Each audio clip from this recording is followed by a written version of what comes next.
Mga tungkulin ng bawat kasapi ng pamilya. Learning Competency 1A. Natutukoy ang mga tungkulin sa pamilya na nararapat tuparin.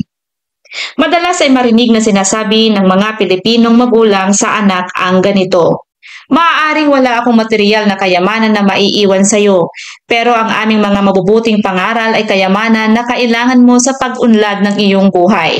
Kahit anong yaman mo sa pera o pag-aari, kung masama naman ang iyong ugali ay hindi ka magiging masaya at lubusang magtatagumpay." Tanong: ikaw ba ay sang-ayon dito? Bakit? Anong pagpapahalaga ang natutuhan mo sa iyong pamilya na hanggang ngayon ay nagsisilbing gabay mo sa pagkilos ng tama at paggawa ng wastong desisyon? Kapag pamana o kayamanan ang pinag-uusapan, mahalagang maunawaan na may higit na mahalaga kaysa sa material na bagay. Ito ay ang mabubuting pangaral at pagpapahalaga na nagiging susi sa tunay na tagumpay. At saan ba natin unang natututuhan ang mga ito? Walang iba kundi sa pamilya, ating unang guro sa buhay. Ang pamilya bilang unang guro. Sinasabi na ang pamilya ang pinakamahalagang unit sa lipunan. Bakit? Dahil dito nagsisimula ang paghubog ng pagkatao at pagpapahalaga ng bawat individual.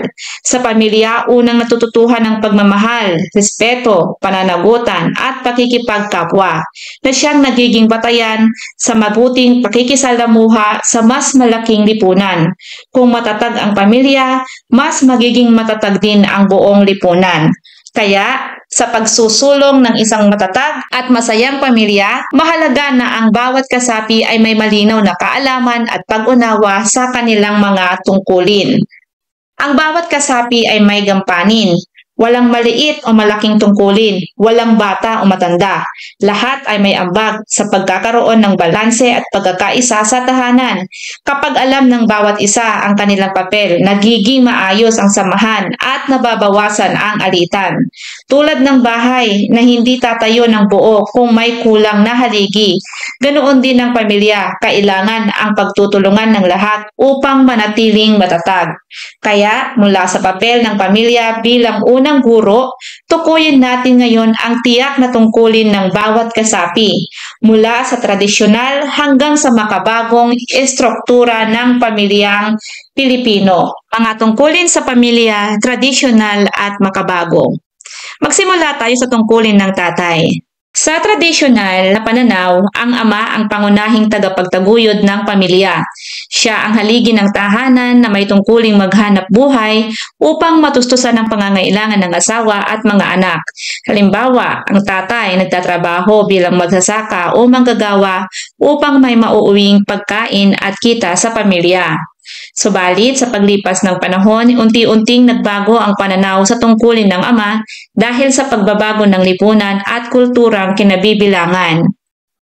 Sa makabagong panahon, ang ama ay hindi lamang tagapagbigay ng material na pangangailangan, kundi katuwang na din ng ina sa mga gawaing bahay at sa pagpapalaki ng anak. Halimbawa, ang tatay ay tumutulong na ring magluto, nag-aasikaso na rin sa mga assignments ng mga anak at naghahatid sa mga anak sa paaralan.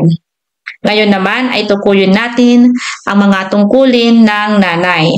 Sa tradisyonal na pananaw, ang ina ang itinuturing na ilaw ng tahanan. Siya ang pangunahing responsable sa gawaing bahay, pag-aalaga sa mga anak at pagbibigay ng emosyonal na suporta sa asawa. Ang nanay ang nagluluto araw-araw, naglalaba at nag-aalaga sa mga bata habang nasa trabaho ang ama.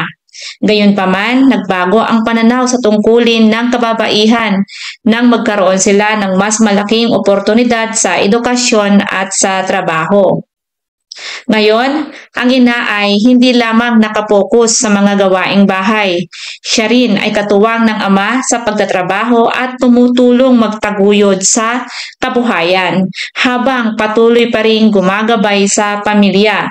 Halimbawa, ang nanay ay nagtatrabaho bilang guro o nurse sa araw at pagkatapos ng trabaho ay nag-aasikaso pa rin ng mga anak pag-uwi. Ano naman ang tungkulin ng mga anak na kagaya mo? Noon, ang pangunahing tungkulin ng mga anak ay magpakita ng respeto, at pagsunod sa kanilang mga magulang. Itinuturing silang tagasunod na dapat tumalima sa mga payo at alituntunin ng pamilya. Bahagi rin ng kanilang tungkulin ang tumulong sa mga gawaing bahay at sa kanilang kakayahan ay mag-alaga sa mas nakababatang kapatid. Halimbawa nito ay ang mga anak na gumagamit ng ku at opo bilang palatandaan ng paggalang o ang pagmamano sa matatanda tuwing umuuwi at bago umalis ng bahay. Kasama rin dito ang pagtulong sa mga gawaing bahay, kagaya ng pagwawalis, paghuhugas ng plato at pagbabantay sa mga bunsong kapatid habang abala ang mga magulang sa kanilang mga gawain. Sa ganitong paraan, natututo ang bata na maging responsable, matulungin at masunurin, mga katangian na mahalaga para sa pagkakaisa ng pamilya.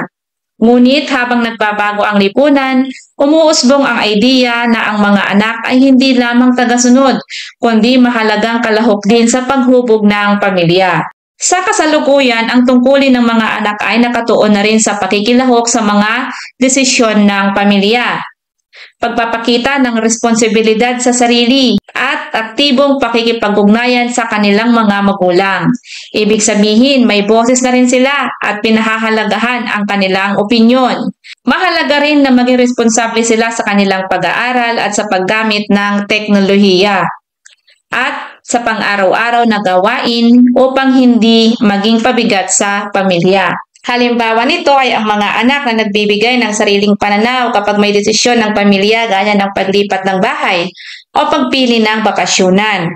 O kaya naman, ang batang responsable sa kanyang pag-aaral, gumagawa ng assignment ng hindi laging pinaalalahanan ng magulang.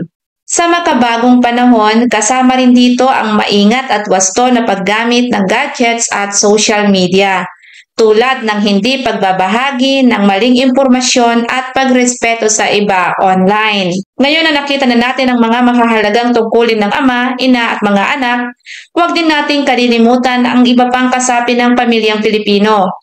Sa tradisyonal na istruktura, kabilang dito ang mga tito, tita at lolo at lola na katuwang sa pagpapalaki ng mga bata at pagpapanatili ng kaugalian.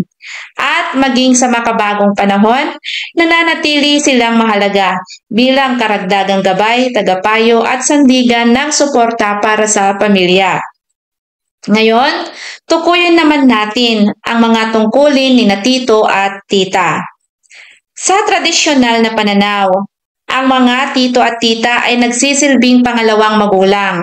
Karaniwan silang nagbibigay ng gabay, payo at minsan ay tumutulong sa pagpapalaki ng mga pamangkin kapag wala ang mga magulang. Gaya ng pagtulong magbantay sa mga bata kapag busy ang mga magulang o pagtulong sa paghahanda kapag may selebrasyon gaya ng kaarawan ng mga pamangkin. Sa kasalukuyan, nakikita ang mga tito at tita bilang mga kaibigan at suporta sa emosyonal na aspeto. Nagiging bukas sila sa pakikinig, nagbibigay ng career advice, o minsan ay nagsisilbing cool mentor. Halimbawa, may mga tito at tita na nagtatrabaho sa abroad na nagbibigay hindi lang ng tulong pinansyal, kundi inspirasyon din sa mga pamangkin na magsikap at mangarap. Ngayon, tingnan naman natin ang tungkulin ng mga lolo at lola. Ang mga lolo at lola ay simbolo ng karunungan at karanasan. Nagsisilbi silang tagapag-ingat ng mga tradisyon at kwento ng pamilya at tumutulong din sa pag-aalaga ng mga apo. Halimbawa, ang lolo ay nagtuturo ng mga lumang kaugalian tulad ng pagmamano, habang ang lola ay nagbabahagi ng mga kwentong nagbibigay ng aral. Sa makabagong panahon, bukod sa pagiging tagapangalaga, nakikita rin ang mga lolo at lola bilang life coaches na nakikibahagi sa pagpapalakas ng loob ng mga apo. Marami ring lolo at lola ngayon ang marunong gumamit ng teknolohiya upang makasabay sa interes ng kabataan. Halimbawa, may mga lola ang marunong nang gumamit ng Facebook o Messenger upang makausap at magabayan ng mga apo kahit nasa malayong lugar sila. Konklusyon ng aralin. Ang pamilya ang unang paaralan ng pagmamahal, disiplina at pananagutan. Kapag ginagampanan ng bawat miyembro ang kanilang tungkulin, nagiging matatag ang pamilya at nagiging huwaran hindi lamang sa tahanan, kundi pati sa lipunan.